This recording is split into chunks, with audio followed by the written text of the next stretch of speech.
Mr. Johnson, and the rest of the board, you claim that you want to work together with the fire department and have open communications and solve the problems that the fire department is experiencing. However, your actions do not demonstrate any sort of willingness to address any of the issues facing the fire department. Furthermore, you as a village board continue to make it more difficult for the fire department to provide safety for this community that you represent. I provide the following examples to demonstrate my points. Number one, the tires. You've still not returned all the fire department apparatus to service. This has been going on 2.5 months now. Equipment took at least, the equipment truck has not had its tires replaced. This piece of apparatus provides needed capabilities. Provides ice and water rescue, filling SCBA bottles, towing the boats and ATVs, and it works as a mobile command post.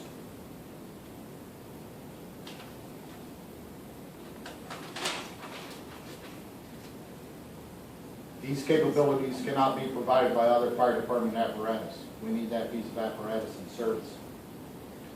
The fire department was able to find another vendor and provide a bid to Mr. Johnson 2 weeks ago.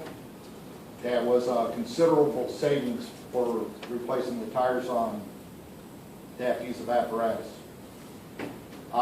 Still hasn't been any action on that. It took approximately 28 days to replace the tires on the engine and tanker just so we could have a piece of apparatus in this village to respond to emergencies. Here we are 2.5 months later, and we still have a piece of apparatus out of service with money in the budget. Turnout gear. Chief Kordecki approached this board about purchasing 3 sets of turnout gear that were no longer NFPA compliant. Now, the quote that he gave us from you, board, why would we buy them gear? They want to dissolve the village. He told you they're no longer compliant. Your response, why would we buy them gear? They want to dissolve the village. We'll let that go for right now. He explained to you the NFPA requirement, the safety requirements, and the liability for not providing the proper gear. At which point you did agree to buy the gear. However, you still haven't done that. Chief Kordecki's been gone how long now? A month? 3 weeks? A month? Every time we inquire about buying gear, oh, well, we're looking at the budget. We're resolving the budget. We're trying to figure out how much money's in your budget. We just don't ever seem to come up with any money to buy any gear. We're now in need of a 4th set of gear. We have a new member, fully certified. He's ready to go to work today. Unfortunately, he's about 6.5 feet tall, and we don't have anything to outfit him with. He's been on the department for 2 weeks now. Can't respond to a call. Why? No gear. We brought it up the night he was accepted for membership.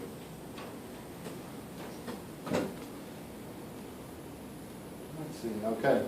Let's talk about Chief Drager for a second. She needs to be recognized as the chief by this board. She is duly elected by the fire department. She meets or exceeds all the qualifications as set forth in the fire department's standard operating procedures and approved by this village board. When you want to communicate with the fire department, you always go to her. You have basically recognized her as the chief in private meetings. You just won't do it publicly. It's now time to do so. Officially recognize her as the chief. Let's talk about daytime staffing now. That was a good subject 2 weeks ago at the board meeting. Mr. Johnson introduced a motion that he claimed was to stop daytime staffing of the fire department, even though there hadn't been any daytime staffing of the fire department since Chief McFarland was here. Now, the motion sailed through on a unanimous vote. However, you never bothered to read the motion you were trying to rescind. So the next day, I went to the village clerk and I got a copy of that motion. Nowhere in that motion did it say anything about daytime staffing, which you were supposedly trying to stop. What it did talk about was fire department pay. Compensatory pay of $8, $9, or $10 an hour that we receive while we're on emergency calls. We don't get paid to go to trainings. We don't get paid to do anything other than emergency calls. Everything else we do, that's free of charge. So we get paid $8, $9, or $10 an hour, probably for 10% of the work we put in. Thank you for stopping that.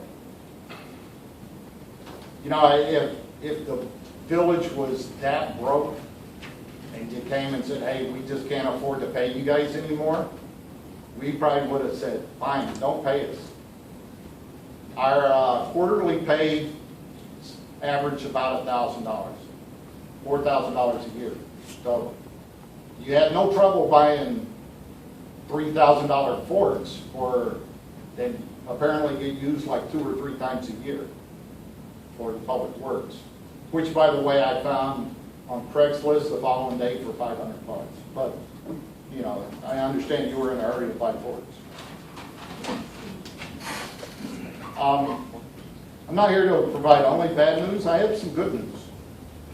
Fire department hasn't lost any more members since Chief McFarland left. Some of them have come back, and new members have applied and been accepted. Number 2, some anonymous donors have come forward to replace some needed equipment. They've contributed towards our compensatory pay, and they've also happily contributed to our legal expenses.